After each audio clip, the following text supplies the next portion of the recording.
Good day everyone. As you can see, I have here PC1, PC5 which are connected through switch, and we have PC6 to PC9 which are connected through the wireless router, and PC10 is connected using wired cable in the wireless router. So to PC2 will send packet mails to PC10, and to do that, punta tayong PC2, then email, delete lang natin yung previous, then mag-compose tayo.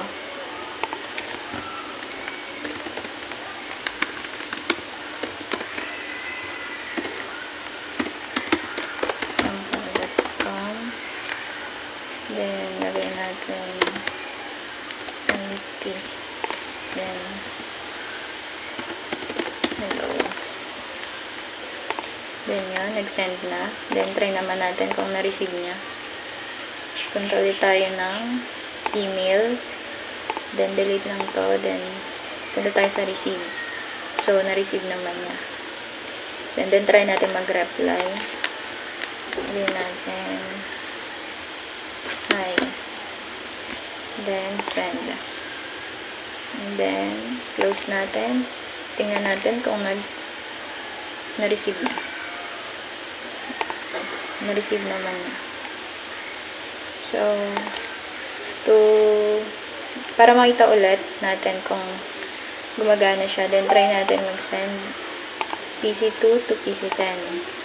Then simulate natin.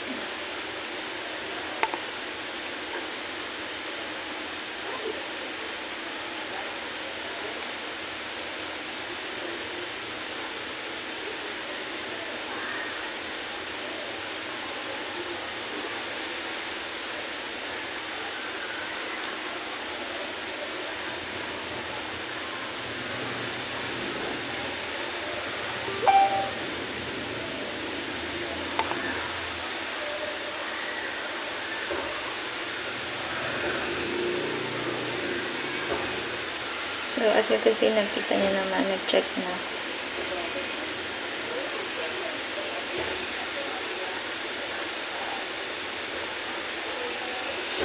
That's all. Thank you.